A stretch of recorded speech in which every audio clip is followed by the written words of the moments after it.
Television के सारे latest updates पाने के लिए बेल आइकन दबाइए।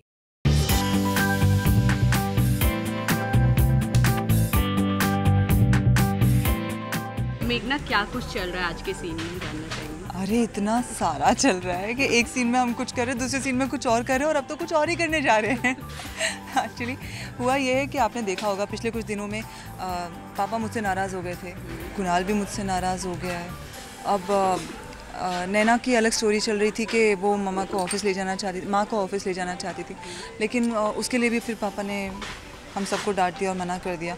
अब ऐसी जगह पे चीज़ें आके अटक गई थी कि, और सबसे बड़ी बात हम जो आज का दिन जो हुआ था, सुबह हम उठे और हमने पेपर में देखा कि मामा की फ़ोटो थी, हमारी मामा की फ़ोटो, शारदा मामा की, और वो देखकर मैं और नैना दोनों ही टेंस हो गए कि अब तो पता नहीं बूंदी में क्या हो रहा होगा और पता नहीं मामा को क्या क्या सुनना पड़ रहा होगा। तो मैं और नैना हम दोनों बूंदी जाना चाहते थे, लेकिन दादाजी ने मना कर दिया और दादाजी ने कहा कि तुम उनसे मिलना चाहते हो ना, कोई बात नहीं, मैंने मामा को यहाँ बुलवा लिया है। तो वो हमारे लिए सरप्राइज़ था। तो now we know that, but at the same time दादाजी ने एक अनाउंसमेंट की कि एक कंपटीशन है जो हर साल जयपुर में होता है, तो इस साल भी वो होने वाला है और उसमें दादाजी और दादी जी ने पार्टिसिपेट किया था और जो पहली बार जब वो कंपटीशन हुआ था तो दादाजी और दादी जी जीते थे। तो हमसे काफ़ी एक्सपेक्टेशंस बन गई है। वो चाहते हैं कि हम चारों ही लोग, कुणाल, करण, मेघना और नैना, चारों ही इसमें पार्टिसिपेट करें और अब ऑब्वियस है एक्सपेक्टेशंस तो होंगी, वो चाहेंगे कि हम जीतें। ये बस उन्हीं सब की तैयारी चल रही है। कहीं ना कहीं कुणाल नाराज़ हैं आपसे, इसका डर है। अब वही तो मुश्किल काम है। अगर हम आपस में बात भी कर रहे होते तो ये कंपटीशन सुनकर मुझे अच्छा लगता, लेकिन ऐसे वक्त पे दादाजी ने बताया कि मन में तो वही आया कि बहुत गलत टाइम पर कंपटीशन आया है बॉस।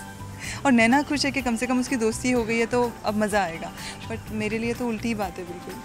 तो क्या करने वाली हैं कुणाल को एकदम मनाने के लिए कि चलो भाई आप जीत ही जाते हैं? कोशिश तो कर रही हूँ, लेकिन वो तो बात करने को भी तैयार नहीं है। अब आप ही मुझे बताओ मैं क्या करूँ, कैसे मनाऊँ उसे।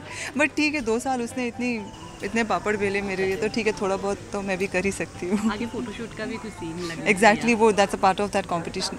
सो कॉम्पिटिशन में कुछ 1-2 राउंड्स है, तो उसमें से एक ये फ़ोटोशूट का है, तो बस उसकी तैयारी चल रही है। वही भी शो काफ़ी यार टीआरपी में भी आ चुका है, लोग बहुत पसंद कर रहे हैं। क्या मैसेज देना चाहेंगे कुछ चाहने वालों को मेघना? ओह गॉड, मैं सबसे पहले तो यही कहूँगी कि मेहनत तो सभी करते हैं, लेकिन आपका प्यार मिलना ये हमारी खुशनसीबी है। तो आप बस ऐसे ही प्यार करते रहिए, हमें आशीर्वाद दीजिए। रामनवमी का टाइम है, आप सबको रामनवमी की बहुत बहुत शुभेच्छा, हार्दिक शुभकामनाएं। और प्लीज़ आप जो ये प्यार दे रहे हैं ना, ये बहुत प्रेशियस है हमारे लिए। आप प्लीज़ हमें ऐसे ही प्यार करते रहिए, शो देखते रहिए, हमें आगे बढ़ाते रहिए और हम भी पूरी ऑनेस्टी के साथ आपको एंटरटेन करते रहेंगे।